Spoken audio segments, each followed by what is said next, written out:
I'm assuming you're all here for the reading group. Please make sure to get pizza if you haven't gotten any. Um, and I believe it's about time. Yeah, it is both 3. Um, so just today we're going to talk about 3D Gaussian splatting. Just before we begin, can you fill out your an attendance Google form just so we know who's been here and who hasn't? And there's an interest form. I'll put it up again later. It's just to inform us if you want to present a paper or if you want to continue showing up, you know, just to tell us you want to maybe do your own presentation at some point. And while you guys are doing that, I'm going to eat pizza.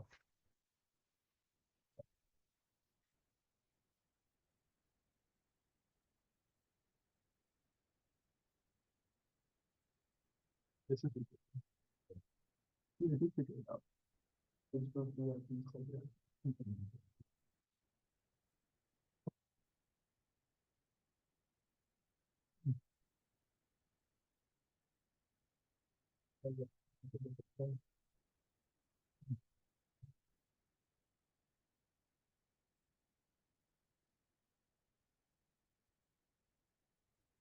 What? Scared.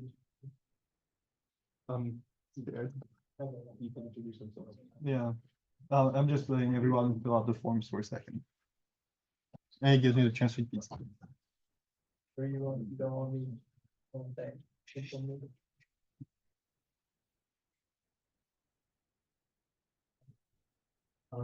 Yourself. Yeah. So I'll just. I'm gonna write this here with this manually. So just for context, who am I? I'm Alex. You can see my name right here. I'm the project advisor for MLP. That means I oversee all of the PMs. I oversee general applications. I make sure everything works well. I handle any sort of complaints. So, like, I'm the mid-level management essentially of MLP. Those guys make sure we have money. I make sure that the ship keeps running. I think that's how to explain things. And today, so I'll be presenting. I'm also a junior studying computer science, artificial intelligence, mathematics, and statistics. Lots of fun topics. I'm assuming most of you are going to be in computer science, ECE, or math. So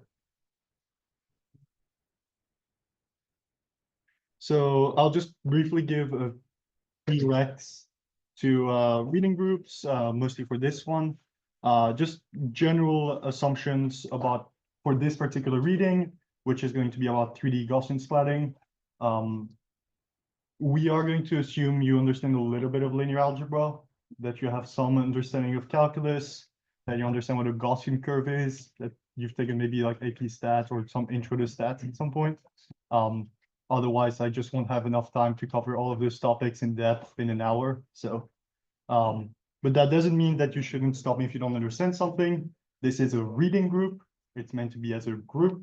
So I'm presenting for most of it, but if you don't understand something, please speak up. It's honestly your responsibility to tell me you don't understand something. I can't guess it. There's a lot of you today, and I don't know all of you personally. This is not COM 217. I don't want to stand here for an hour speaking and seeing like empty faces without hearing any sort of questions or interest. So again, this is meant to broaden our knowledge in machine learning. Those of you who are sophomores or juniors or seniors who probably have been to a few of our meetings already, so you know how this goes, but just giving a heads up to the freshmen. So here I just gave like 1D as just like the basic of what a Gaussian curve is, just one-dimensional Gaussian, but the fact that like just like with one variable. Okay. Like there, you can expand it to multiple dimensions, but just like when I say Gaussian curve, like you kind of understand what I mean. That's just the idea here. Okay. So there was an outline. So, but this is all the slides are going to be uploaded. Outline is more meant for you to keep track of where we're at. So let's get started with on the background about radiance fields. So, and this is going to give a lot of the background of why we want 3D Gaussian splatting. So a radiance field is going to be some description about space around us. And in specifically, we want to care about the light. Light means color, it means transparency, opacity. This is what we're going to care about. And we are caring about 3D spaces, so the real world. And so you can see here with our drum set, we may have hundreds of images. That might be from a video feed, that might be from a robot, that might be from cameras just taking images. And our goal is going to be to create the 3D scene. That means, recreate that world in a computer, and be able to move around and create new images from new perspectives. So that's going to be the very high level understanding of what we're doing, and that's what a radiance field is. So in this particular example, you may have all of those pictures, but who knows what happens if you wanted to take a picture from right here? That's a good question because we didn't take a picture there, but hopefully with our radiance field, we'll be able to find this picture as an output and we'll generate it. And so because this is new data we're generating, this is a machine learning, hence this is an MLP reading group. So that's the very basic idea. Hope everybody kind of gets it. And the main problem as to why we're going to talk about today's methods is, as you're going to see, our goal is to get both really high quality and reasonable speed. We want to be able to take those new scenes, those new images, preferably within less than a second. Hopefully even at 100 frames per second. And we want quality to be so good that realistically a human couldn't tell easily, oh, this is not the original picture, this has been generated. So that's going to be our main goal, is going to be, can we be very good in accuracy and can we be really fast? And so we're going to talk a little bit about previous approaches. I know, sorry, I'm keeping you waiting. But they are very important and I am going to reference them, and they are the main reason as to why 3D Gaussian splatting started. Most of those ideas, particularly NERF, was only a few years old. I believe it's a 2020 paper. Might be a little bit older than that, like the very earlier ideas, but those are very new ideas, but they matter a lot. Structure from motion is actually very old, so I'm not going to go into too much detail. I did include some sources for it in our at the very end. The basic idea is you're able to create point cloud estimates. A point cloud estimate, is like if I give you a little guy and you took a picture of him with a camera and you took another picture, you can actually very easily, with existing algorithms, try to detect where the new picture was taken from, just by matching certain features. This is an old problem. Here we're going to care about light. So structure from motion is just going to be, can we create point clouds of the world around us and know where our camera is at? But beyond that, we may not know anything about the light, anything about how the world works, really beyond just very basic shapes. Oh, second screen. You should zoom out a bit. Oh, yeah, sorry about that. That better? Okay, good. So neural radiance field, that is the previous method that was state of the art. It is very important because we're going to build on it. The basic idea here is going to be, can we create a machine learning model, in this case, an MLP? And can we use that to describe the world around us? And so the idea behind NERF is going to be, you want to take a new picture from anywhere in the world. I'm going to assume that my pen is a camera, and I'm going to draw a ray on every set of pixels, so every point along that ray. My model is going to predict some output. And so that model has to be very big, it has to have a lot of knowledge, but it would be able to give you information such as the colors, the transmittance, the opacity at every point. And so we use that very fun algorithm called volumetric ray matching. I'm going to zoom in a little bit just to show what it does. So you have a camera and you send a ray.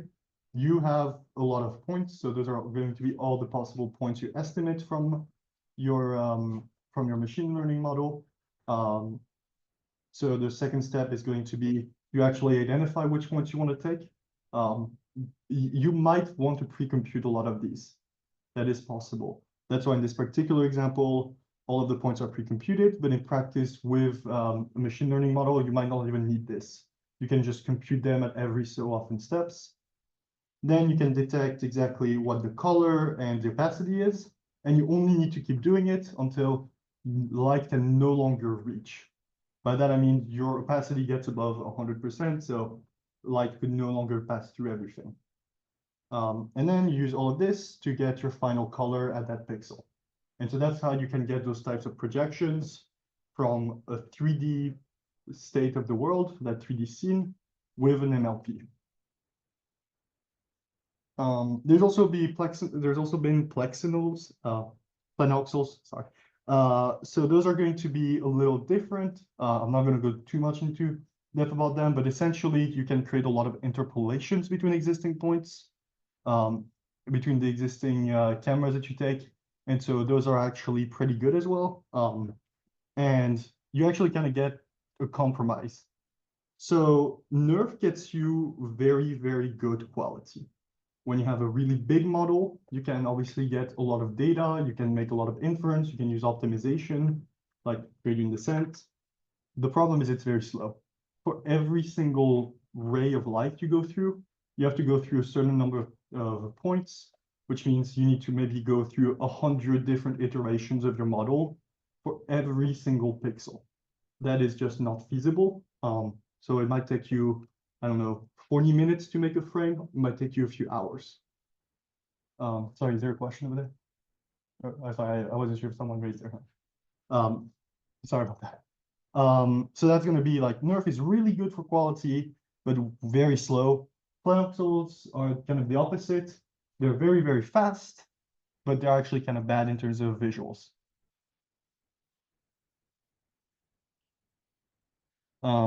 So I'm going to go a little bit into the math of volumetric rendering because it is going to be very similar to what we end up using. So we're going to have some color C. That's the output of what we're doing. Obviously, at every pixel, we want to know what the color is going to be. And so obviously, you're going to have, RGB at the end of the day. I'm not going to derive everything because a lot of those are from other papers. So obviously, if I was starting to go into other papers and their proofs, we would be here for a very long time. The basic idea here is you're going to take a look at the transmittance, which is going to be how much light you can go through, the color at every point that's predicted, and the interval between each point. So if we go right back up, you can see like there is a certain distance between each point. That would be your delta in this case. So that would be this term. And so that's how you create those intervals between every point. And obviously your C of I is going to be the color at every index. And you can actually rewrite it in this format. So alpha is going to be that new term, which we define as 1 minus an exponential term. Again, I'm not going to go into too much of the reasons why beyond just trying to explain some of the terms there. And again, you have your transmittance, which is based on that alpha of I, which we have defined right here. So just going to give like the very brief intro for point-based rendering. And now we can look into it from the perspective of NERF. So you're going to have n number of points. And your goal is obviously going to predict what the color is. Sorry,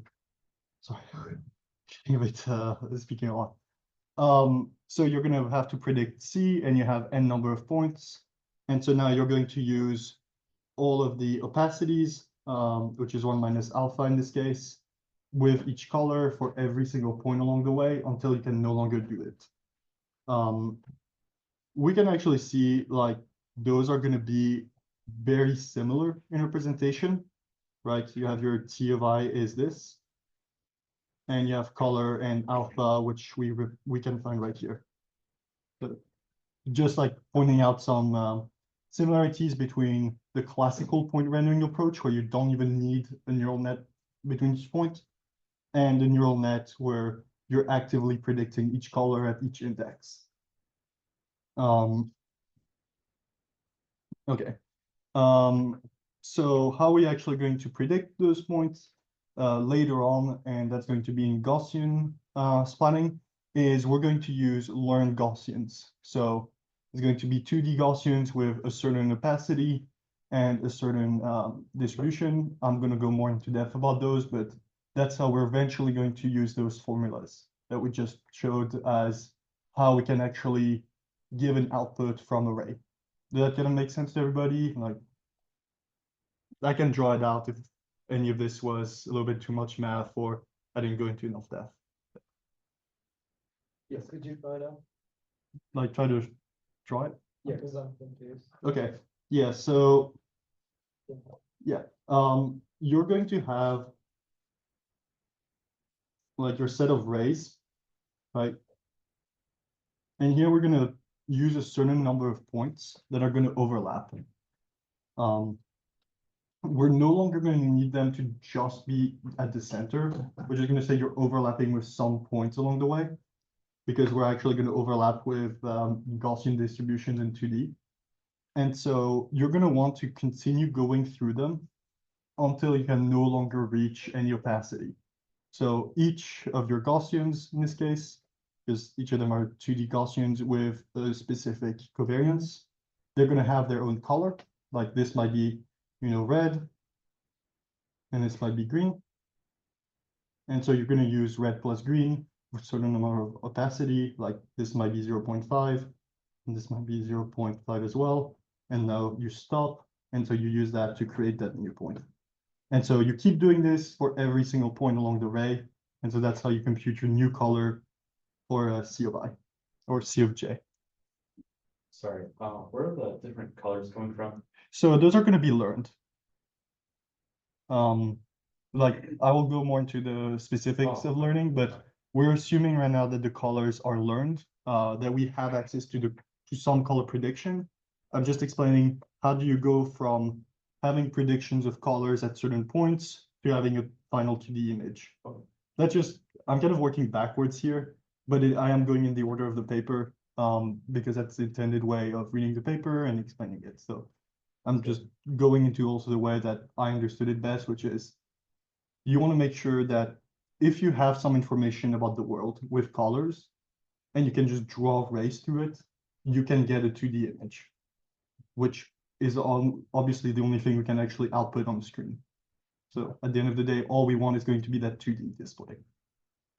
We don't actually really care about visualizing it in 3D because we don't have any way of visualizing things in 3D other than that by that 2D output. Okay. So let's go a little bit into just the very general overview of what Gaussian splatting is. We're going to give you a set of images. And those are gonna be of a scene which is static, which means you don't have any animals, you don't have any moving parts. That's gonna be very important. If your scene keeps moving around while you're taking pictures, at the end of the day, it's pretty much impossible to get any sort of information from that. You don't know if your camera moved or if the objects moved. So we're going to assume that if I took a picture, for example, of this room, none of you would move at all, because otherwise I don't have good information. And we're going to also have SFM, which I mentioned a lot earlier, if you remember. Like structure from motion. So we do have information about the general shape of the world around us. Those might not be perfect, but we at least have some information about the shape of the world. We don't know anything about their colors beyond just the pictures. And so the main idea is we're going to make a lot of 3D Gaussians. So what is a 3D Gaussian? It's effectively going to be some sort of ellipsoid. You're going to have a center, which is going to be X, Y, Z. So that's the position. And if you think about it in terms of probabilities, that's just the mean. It's going to have a covariance matrix, which tells you how it interacts with the variables. So X, Y, and Z.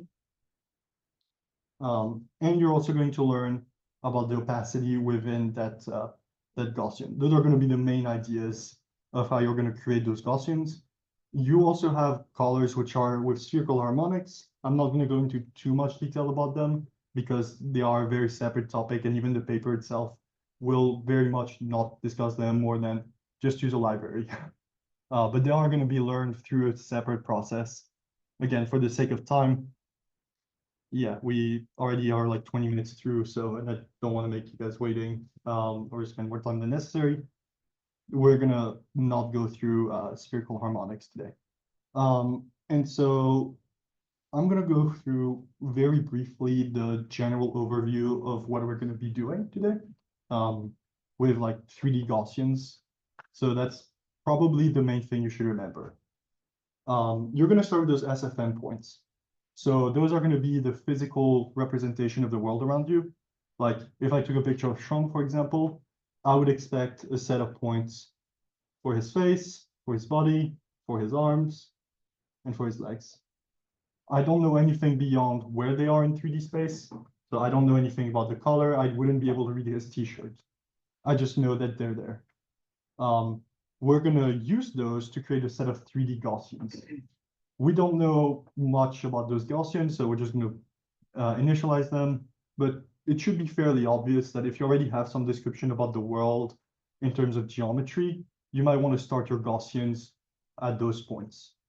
So that's going to be the initialization.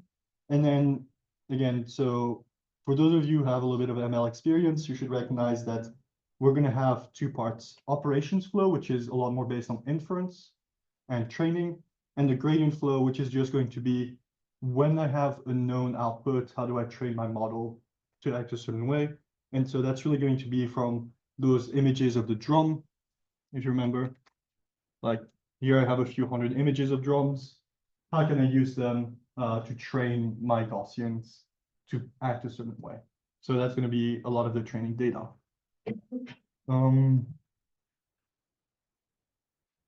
Yeah. Okay, and so the basic idea here is the camera is going to be some output of where we want, what scene we want to see. So that's going to be, you know, when I gave like my pencil example, if you want to have like a 2D output. So again, going back to the drums, if you want a new image from a new position, that's going to be your camera. And so we're going to use that to try to understand what does the Gaussians tell us about that scene. Please tell me if like any of this is confusing, because it is the most important part, like to understand whatever comes next.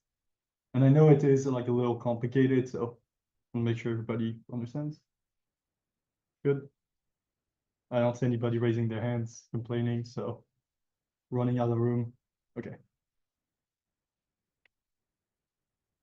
So yeah, so step by step, we have those initializations with those 3D Gaussians, which again are going to be those ellipsoids. Okay, so we have someone running out. I'm kidding. Thank you, Elijah, for the pizza. We're going to use those Gaussians to project them into 2D, because obviously, again, when you have a position of your camera, you can't see 3D, you need to project them into 2D. Tile right-sizer, I'm going to cover a little bit more because they are used to predict the final image output. And adaptive density control, I'm going to cover a little bit more later. It's pointless to explain it just right now, but the main idea is we're going to use those Gaussians, project them into 2D, use them to eventually like create a set of tiles in 2D, and then use the rays to create your final image output. And this is just like your camera, so you know your X, Y, Z, and angles. So for example, like theta and phi, like something like that. Okay, so we're gonna go into a little bit more into the Gaussians. Just before that, anybody has any questions? Okay, just I want to be absolutely clear, like, I know this is the first one of the year, so if you have questions, raise your hand, like let me know. So again, we're going to assume that every single point in the 3D space is going to be represented by some Gaussian. And Gaussians are very nice because they're differentiable, which if you've done ML again or deep learning, you can understand how having differentiable things makes life a lot easier. because it allows you to do gradient descent, which is amazing. And they're also very nice because you can actually create 2D splats, and the name is splatting. Why is it called splatting? Because you're literally getting 2D output. And so the way we're going to convert from 3D to 2D is a little bit like when you have a 3D Gaussian, right? You have that sphere. Like, well, it's not a sphere, it's ellipsoid, yeah. But spherical shape, ellipsoid is the right term. How do we use that to get just a Gaussian, which again is going to be like maybe like this output. And so that's actually a really hard problem. Again, you can recognize your Gaussian with a covariance matrix, so that's obviously a lot harder to work with. There is a technique which I'm going to go into a little bit of like just general idea. Essentially, we're going to do a visual transformation of W. So that's going to be our transformation, and you want a new covariance matrix based on the coordinates of your camera. And so that's how we're going to do the projection. This is learned. Again, like this is not going to be perfect. So I'm going to explain it as well as I can. When you project from a 3D Gaussian to a 2D Gaussian, that's actually like a very hard problem to do very quickly and to do well. It's actually a nonlinear transformation. For the sake of our problems, we actually are just going to estimate it pretty well. So we're going to make an approximation, and we're going to call it good enough. And in practice, that works. So that's the reason the paper gives, and it works really well in practice. So we're going to say, yay. Yeah. So one small problem with this is you actually can't optimize outright that those covariances, the sigma, with gradient descent, because there's a constraint, which is you need them to always be positive semi-definite. I'm assuming most of you have not taken numerical linear algebra, so you might not be perfectly familiar with the term. Essentially, you're saying like this is a constraint in linear algebra that will effectively make your Gaussians not work if that's ever not the term. If that's ever not the case. So that's why like we can't use perfect Gaussians. We're gonna use ellipsoids, which I did say like they're effectively ellipsoids, but like there's a slight difference in how I'm computing my sigmas here, because here I'm using well, slightly different covariance. So this is anisotropic covariance, because we're using R and S terms that way, where we have a scaling matrix and a rotation matrix. Again, I could go more into depth into those. There's a lot of papers.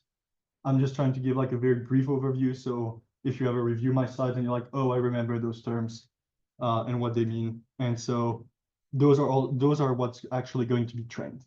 And now you can have this to scale a vector S and quaternions Q. Obviously, you're going to use those quaternions to get rotation matrix, and vectors in 3D to get a scaling matrix. I hope like with some linear algebra background, you should be able to just, make those into matrices from a single vector, like multiplied with itself. Yeah. So just like a visualization to try to kind of explain what we've done so far. NERF tells us that we have a set of points at a set number of intervals along our way. And so each of those points is going to be predicted by a model. And that's very slow, very inefficient, because we need a new computation at every point.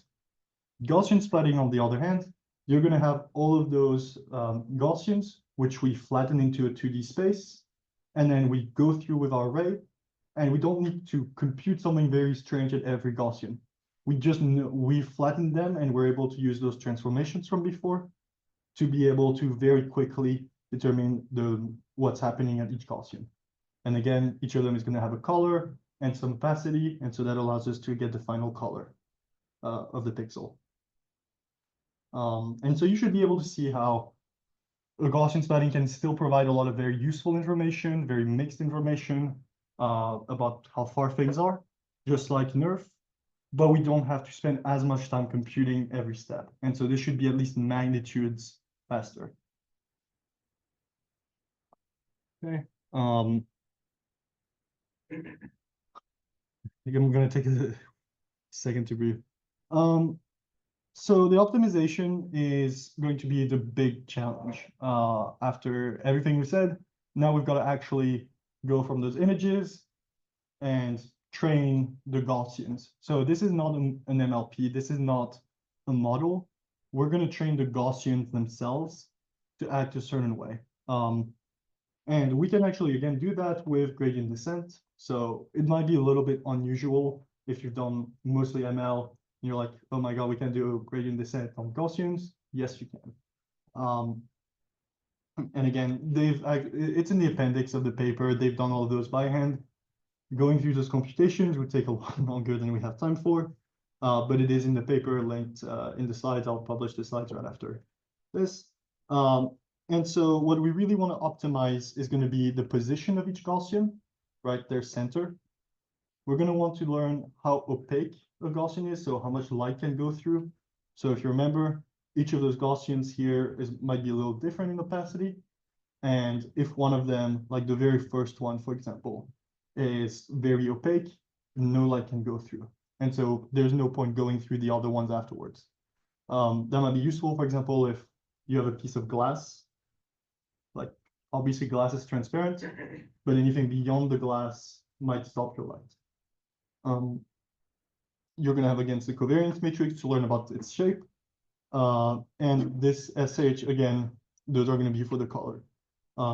Again, I'm not going too much into the color specifics, but you could assume that color itself is just, you know, R, G, and B. But because it is using SH, which provides a differentiable way of going about it, but it is another paper and another topic. And the last challenge we're going to talk about is going to be, we have a general idea of the shape of the world. I've talked about that before, right, with our SFM. Where are they? Right, so we have our, I'm going to erase the SFM of Schrom, sorry. So you're going to have your SFM points, which represent the real world. We can use those to some extent about describing the world. No, I'm going too far down. So we're going to use them to generate some idea about the world. But obviously, if you just have the points about Schrom, that might be a little difficult, right? Because here, all of your Gaussians might have, might be very narrow. And so if you have a piece of, like a ray that goes through them, that might not be correct, or you might miss some detail, like ears would be like a small detail of his glasses. Yes, Strong, I'm using you as a good example. Thank you for being an unwilling example. So you might want to be able to create new Gaussians, and you might want to actually remove Gaussians if they're useless. A very easy example to see why a Gaussian would be useless. I can have a Gaussian that covers this entire room and has absolutely zero colors and is completely transparent. That is completely useless. You don't need a transparent Gaussian because it gives you no information. So we're not going to care much about them. And so we want to be able to destroy them. And obviously move is going to be related to the position. The starting position of Gaussians obviously matters a lot. So I said multiple times you use SFM. When SFM is not possible, you will have to use some other method. For example, you can just place them at starting points, you know, in 3D, like far away in a grid pattern. If you don't have SFM data, the quality is going to drop significantly. The way you can think about it is those are going to be your starting position, like your starting weights for a few of the weights with relation to geometry and like any optimization problem. Obviously, you can find local minimas, but finding a global minima is very hard. So if you don't start with a good starting set of weights, it's going to be a lot harder to get a good output. And yeah. So let's, oh, I did not realize this was on the wrong slide. Sorry about that. So how do we handle the real world geometry? That's gonna be like the big question. We already have SFM to get some starting points, but as I mentioned, it's not gonna be perfectly enough. So every few hundred iterations, we're gonna remove, so that's the removal part. We're gonna remove every transparent Gaussian. How do we define a transparent Gaussian? If they're, oh, sorry, yes. No, you're good. I was just wondering how you were talking about the transparent ones. Would there be any other cases where you would have to delete other Gaussians? So if you have a Gaussian that you would want to remove, like there's two cases, right? Well, the first one is it's in the place it shouldn't be. Yeah. But it has important colors because you might, for example, have like on a Christmas tree, like one of the like Christmas ornaments is red, but it's just a little bit off to the side. So you would just want to move it, like you might not want to completely remove it. So it'd be like manual? Yeah, so like the movement is like one of the iterations. That's just gonna be through gradient descent. Like the position is going to move. And obviously, one second. And obviously, like a large scale, you only want to remove the Gaussians that are useless, and that would be just the transparent ones. Okay. Are you thinking of any like Gaussian that you might want to remove? No, I was just thinking in general, because you said that, and I was just wondering if there was any other case. But Yeah, but Yeah, I think it got confused like right at the beginning. So basically we have our ray problem, right? Mhm. And yeah, and we have Gaussians that ray goes through. Where does the ray originate from and where does it go? right. So I'm gonna go back up a little bit.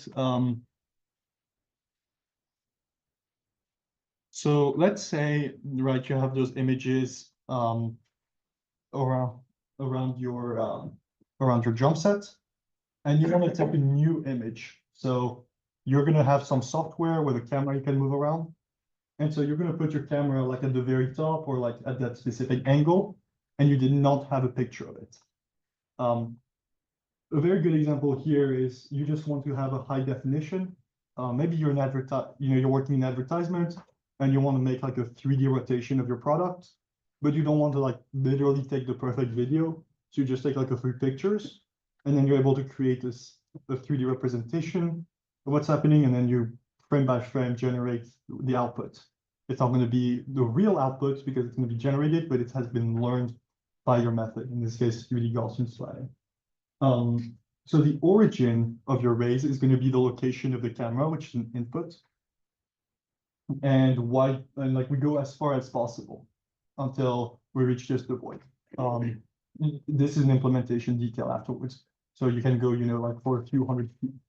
Okay, so this basically implies that like we go through multiple points because some points can be like semi-transparent, right? All points are semi-transparent to some extent. Like every point is going to have some opacity between 0 and 1. So some points are going to be like completely, you can't go through them, like, plastic or metal. Yeah. But some points are going to be slightly transparent, either because they are still representing plastic or metal, but you have multiple of them. And so that allows you to have much more interesting colors, much more interesting patterns. Like something that doesn't require very interesting patterns is going to be a very common example is going to be like the wheels of the bike. You have like those little pieces of metal like between your wheel and the center. Those you can just make like one very thin, very long Gaussian because it's basically always the same color. And so with even just like one Gaussian, to the human eye, it looks pretty good. But then something more intricate like a bush, you can have a lot of tiny Gaussians with each other that represent the individual. Does that kind of make sense? Yeah, but okay, so one more question. So you said that arrays originate from camera, and then individual Gaussians are like little objects, right? Like of the same color, I believe. Yeah. Each of them has their own color, which is defined as message. But yeah. Okay. So if I go like to this visualization, you can see how each of them kind of have this different opacity, and they each have their own colors and their own shape, which is defined by that covariance matrix. Okay, does that kind of make sense? Perfect. And also I'm actually gonna have this open for the next section, which is gonna be how do we actually want to create or destroy? Well, destroy we already mentioned. How do we want to create new Gaussians? And it's really gonna be about like matching the real world in terms of shape. So again, if you're trying to match this particular shape here, it's a little weird. Your starting point was pretty good. It was actually where you want it to be. But in the first case, it's under construction. You're not filling enough space. There's empty space. What you're going to do is you're just going to create a new Gaussian, and you're just going to copy the old one, duplicate it, and move it where you want it. That's very simple. And so every time you have like empty space where there should be something, instead of just making your Gaussian too big, you can just create a new one. And then the other case is you have a Gaussian that's very big already. And so you're going to say, well, maybe you can be a little more precise by splitting it into two halves. And so that's going to be over construction. So that's the second case where here you already had a pretty good idea of what's happening, but you're just going to split it into two halves and then train each of them independently, obviously, to get a much better shape. So that's kind of the creation of new Gaussians as opposed to destroying them. And so this is actually a bit like cells, if you think about it, like from a biology point of view, you want to be able to create new cells where needed and like destroy them when they're useless. But in the 3D world, this is very useful because, like, for example, with a tree, sometimes you want to have just general ideas and it's good enough, so you don't need to optimize it more, but sometimes you're going to need to create much more details. Yes. So for each like iteration of the cloner split, does the shape of the Gaussian also change? Yeah, so the shape of the Gaussian is learned. Like it's that covariance matrix. I did mention it a little earlier. With differential Gaussians, like the fact we have to create that transformation is very important because it allows us to go into 2D from 3D, using that sigma term, like from the 3D covariance to the camera covariance, like to 3D covariance to 2D covariance. And like with respect to the Gaussian, it's actually like that covariance is defined by a scale matrix and a rotation matrix, which can be optimized and will stay positive semi-definite. Make sense? Yeah. Perfect. Again, like, thank you for asking the question, guys. Like, I want to make sure you understand what I'm saying. And obviously, like, I read the paper multiple times. So for me, like, something that might seem clear and obvious, obviously aren't going to be. This is the next step. And I know we're going back to arrays again, because why wouldn't we? Rasterizers. So alpha blending, alpha is going to be the opacity. And we want to be able to quickly go through our Gaussians. This is going to be, if you're doing it for every single pixel perfectly, it might be actually quite slow, right? Because you might have, I don't know, 256 by 256. Even with a good GPU, you have to do a lot of computation in parallel. That might be slow. So this is going to be the rasterizer. It is a process that is differentiable. So it is going to improve over time. I'm just going to go over the very generic idea of the algorithm. Your screen is going to be 16 by 16 pixels. So you can see them right here. Like this is how your screen would actually look like, right? 16 by 16. And so the first term, sorry, people are not making it easy to say things that are written in papers. They look good on papers, they're very hard to say. So the first term is going to be what you view from that 16 by 16 tile. And if your Gaussian has a 99% confidence interval, which if you've done any probability, you know how you would compute that, you can keep it. That means that if you have, for example, those very large Gaussians that might have very low opacity, but still important enough, maybe about fog or about lightning conditions. Like if you're in a shadow, you're going to have a very large Gaussian that's black. But if you're in the sunlight and there's dust, you might have light Gaussians that are very large. Here we want to avoid considering too many of the ones that don't matter. And the same thing, we don't want to have Gaussians way too close to the camera or absurdly far away. So if there's a Gaussian like right in front of your camera, you can't see anything. And so we're just going to reject those. Same thing if they're behind the camera, obviously, like you can't use those. And the ones that have like a center, you know, at an extrema is going to be pretty useless as well. Yeah. So anyone who's taken 251, says 251 probably has seen radix sort.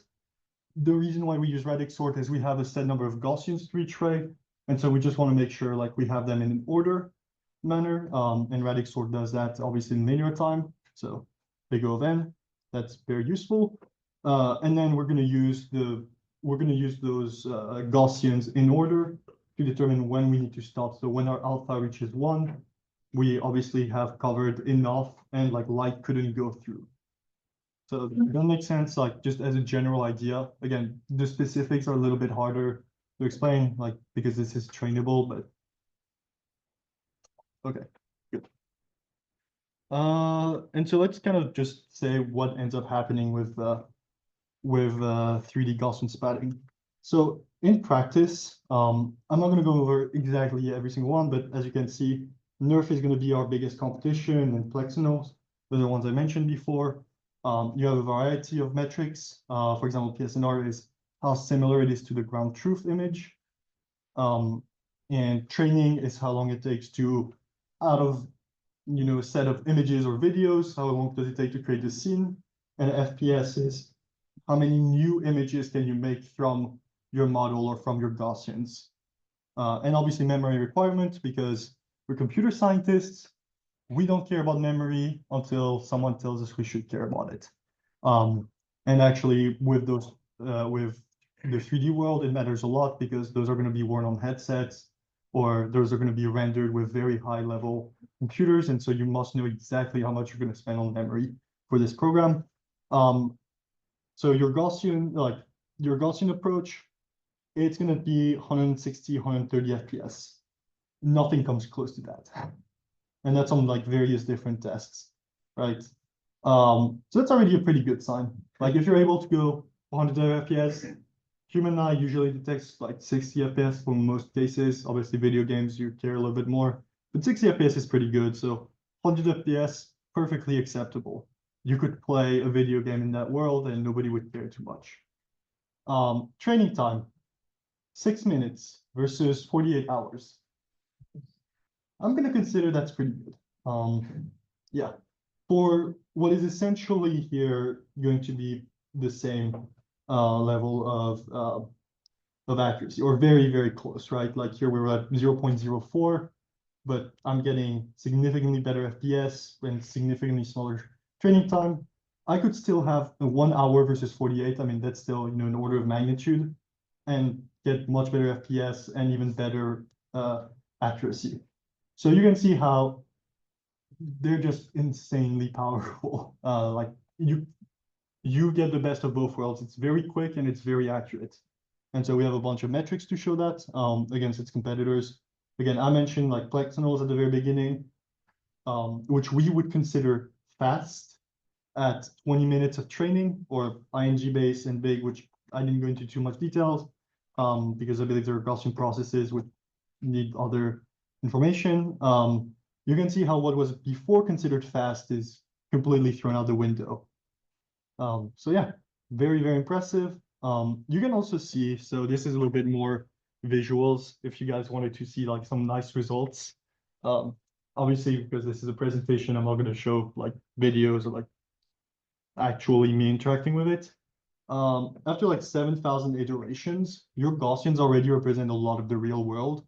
You can still see a lot of like the blur that comes from Gaussians right here, right? Because your Gaussians haven't yet settled into that perfect accuracy.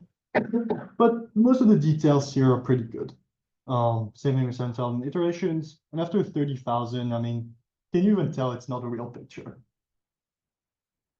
Like, I'm sorry, if someone shows me this, I would probably assume that this is just taken by a camera and not generated. So that's kind of the big appeal of 3D Gaussian splatting, is you're able to show image perfect accuracy out of just taking a few pictures or videos of the world.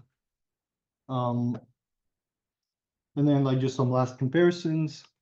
like between theirs and the other approaches. So I mentioned like the wheels was a pretty important one, right? Because with Gaussians, you're able to have those very thin details. I want to change colors. Right here, this you can see like the individual spokes of the wheels.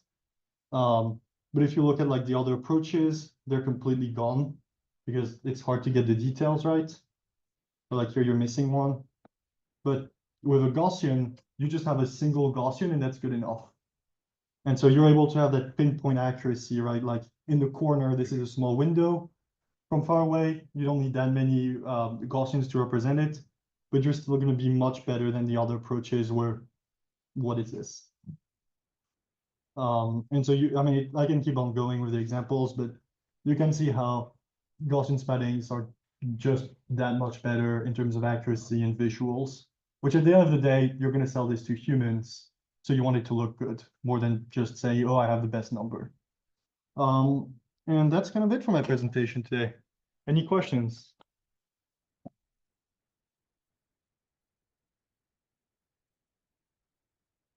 Just before we go, there's a lot of sources and links, so I do recommend you can take a look at them. If you wanted, for example, to watch some videos, Computer Files has some good ones. SFM, you can read the Electronic Melon GitHub page. I'm going to answer your question in just a second. Nerf paper is very useful to understand a lot of the basics and like the theory and ideas as to why they came up with this. But again, I'm trying to condense this into 55 minutes, so I can't go into everything. But I do recommend you take a look at the papers. I'll put the link to the main paper of Gaussian splatting and to my slides in the Discord. Okay, questions? Can you go back to the slide that had like the train and the smoke going out of it? Yep. Would there be like some like method to where like section off a certain part of the image and then run like more iterations on that part, then it would like save some runtime? Yes, I could have actually mentioned that also. So one really nice part of 3D Gaussian splatting is it's very interpretable. Okay, I haven't slept in 48 hours. Interpretable, which means that if you wanted to just optimize over a few certain Gaussians, you can do that. But what's even more interesting is, let's say that I gave you this flower pot. If I told you with a neural network to identify the weights that represented it, good luck. Like it's going to maybe take you, a year to get to identifying it. Here, you can literally go into 3D space, look at the mean of the Gaussians, move the Gaussians physically, and that will result in a moving of that flower pot, which you might think in terms of if you're making like a video game out of the real world, like if you're doing VR, that's incredibly useful, right? I know some Boilermake project last year used it. I don't think they implemented it from scratch, but like that is one of the capabilities that they offer you, and that's because we understand what each Gaussian means. Does that answer your question? Yeah. So, I was just asking about the Discord. the Discord? Yeah, like if you're gonna post this. Yeah, I'm gonna post it all. Any other questions? Yes.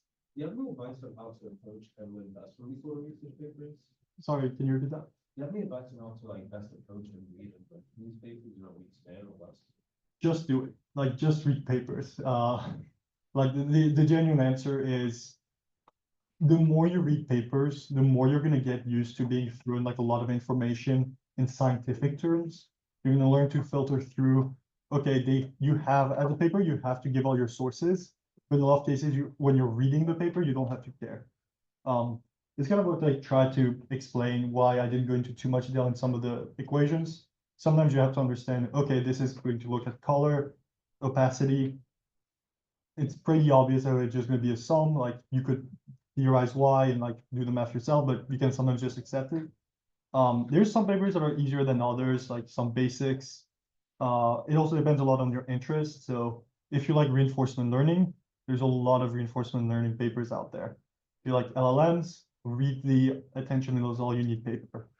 At the end of the day, like come to reading groups, present, read your own papers, like ask questions, do research maybe with a professor, because they're going to give you like resources.